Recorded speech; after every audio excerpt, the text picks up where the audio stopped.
Sahabat Jaga Budaya, jumpa lagi di Jaga Segara Channel Jaga Budaya seputar dunia arkeologi dan budaya.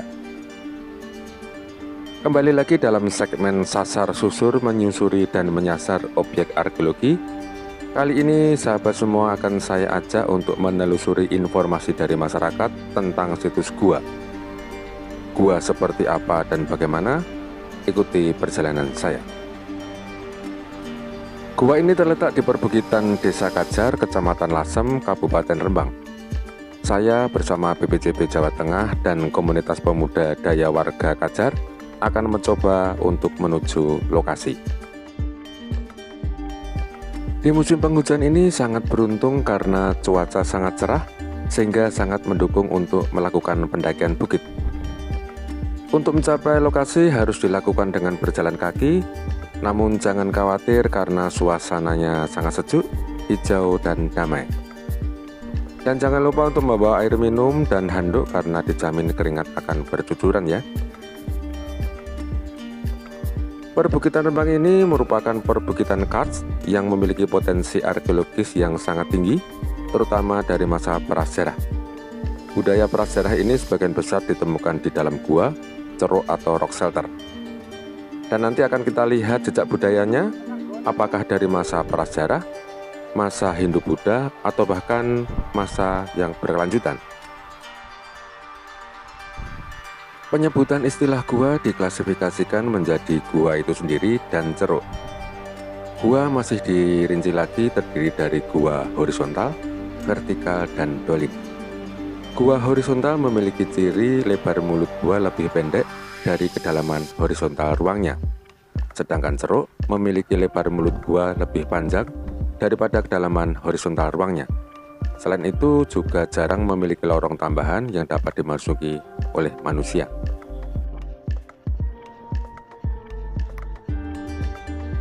Sahabat Jaga Budaya, setelah perjalanan santai selama 30 menit, tampaknya apa yang kita tuju sudah tampak di depan sana.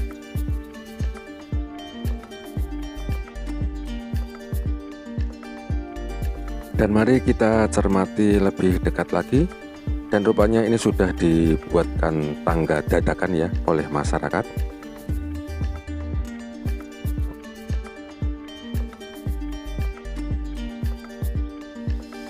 Kalau melihat dari lebar mulut dan kedalamannya, mungkin gua ini lebih tepat disebut dengan ceruk ya, karena lebar mulutnya lebih panjang daripada kedalaman secara horizontalnya. Ini adalah bagian mulutnya, dan kalau kita lihat di bagian dalamnya tampak jelas sekali ada intervensi manusia untuk memahat atau menatah sehingga membentuk suatu relung yang mengingatkan kita pada dalam suatu candi atau di dalam candi dan di luar candi ada suatu relung untuk menempatkan suatu arca. Dan ini tampak sekali bahwa ini ada jejak-jejak pengerjaan oleh manusia.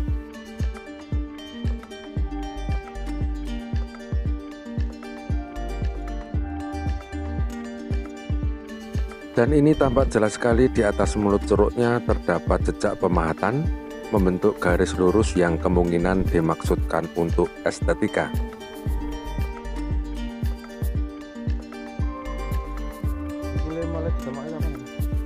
Dan di posisi 2 meter ke dalam ceruk dibuat lagi untuk pintu masuk suatu ruangan. Mari kita dekati lagi atau kita masuk. Dan lagi-lagi di dalam ruangan ini juga terdapat relung yang memang sengaja dipahat. Kemungkinan ini juga dimaksudkan untuk menempatkan suatu arca. Dan ini ada 3 relung ya. Dan lagi-lagi juga mengingatkan kita dalam atau relung dalam suatu candi. Untuk masuk ke ruangan ini saya harus menunduk hingga ke dalam ruangnya.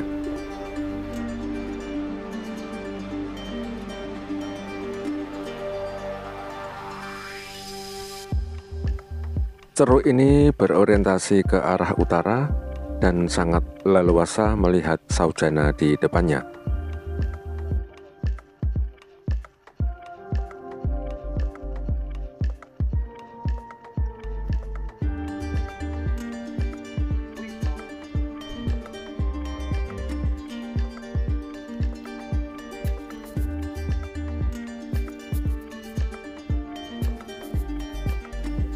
Dan di sisi timur ceruk pertama tadi juga masih terdapat ceruk lagi, namun memiliki ruangan yang lebih besar. Mari kita lihat di bagian dalamnya.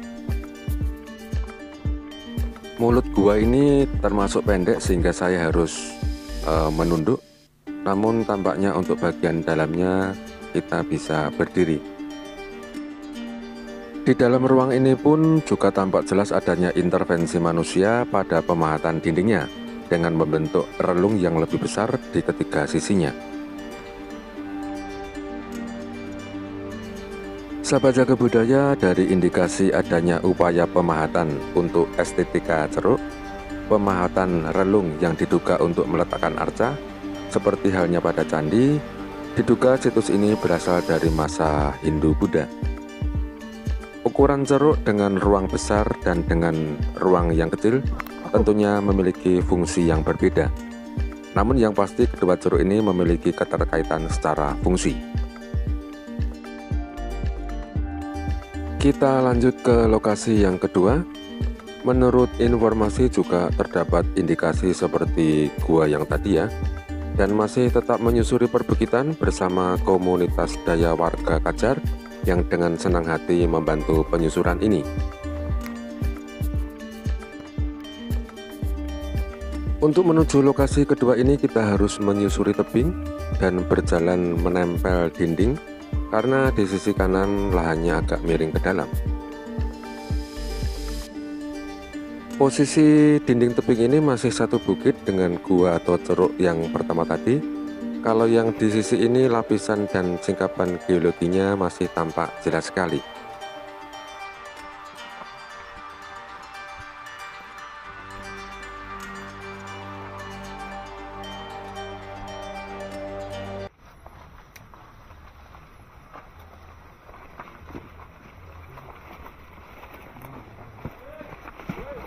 Dia campak prabesan ngoten iki.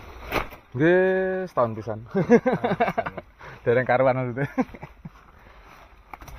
Watune niki kuat, Pak. Nggih. Kados ajeng ketok ajeng napa niki lha kuat. Iki jaman riyin kula munggah niku. Tanane nggih. Nggih niki pun cekelan iki.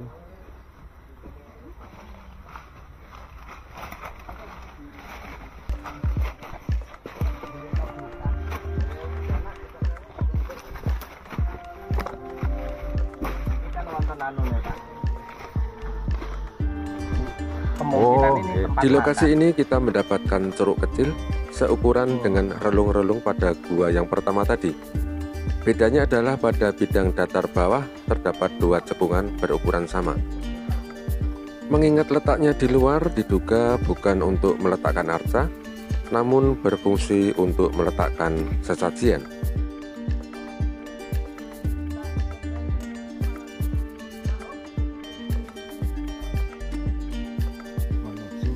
Lanjut lagi ke lokasi yang ketiga.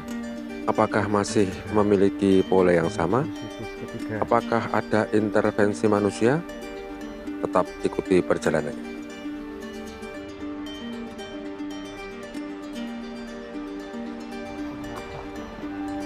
Kesel ngomong lho Gus, rasa gengsi lho. Dan ini kita sudah sampai ke lokasi yang ketiga. Dan tampaknya juga sebuah ceruk. Kita lihat ke dalamnya, ternyata juga masih bisa kita lihat di sini ada upaya pemahatan pembuatan relung-relung berjumlah 3 relung yang diduga ini berfungsi untuk meletakkan arca.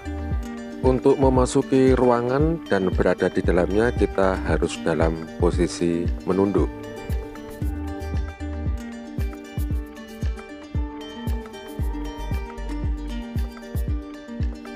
Sahabat jaga budaya, menurut informasi masyarakat sebenarnya masih ada beberapa lagi gua atau ceruk dengan model seperti ini. Namun kondisi medannya sudah tidak memungkinkan lagi untuk dilakukan penyusuran. Namun dari ketiga model gua tadi paling tidak sudah dapat kita identifikasi bahwa gua tersebut lebih tepatnya disebut sebagai ceruk. Dan di dalam ruang ceruk terdapat relung yang diduga berfungsi untuk meletakkan arca. Lalu kemanakah arca-arca tersebut? Kemungkinan pertama adalah arca tersebut dahulu ada namun sekarang sudah tidak ada. Dan kemungkinan kedua adalah para pemujanya menggunakan arca Istadewata atau arca yang dimiliki perorangan yang dapat dibawa secara berpindah-pindah. Dugaan ini berkaitan dengan siapa pengguna situs ini di masa lalu. Temuan budaya Hindu-Buddha seperti ini tidak banyak jumlahnya, demikian pula penelitiannya. Namun beberapa peneliti menghubungkan dengan tahapan sannyasa atau tahapan untuk mengabdikan diri pada keutamaan dharma dan dianjurkan untuk memperbanyak kunjungan ke tempat suci untuk mencapai moksa.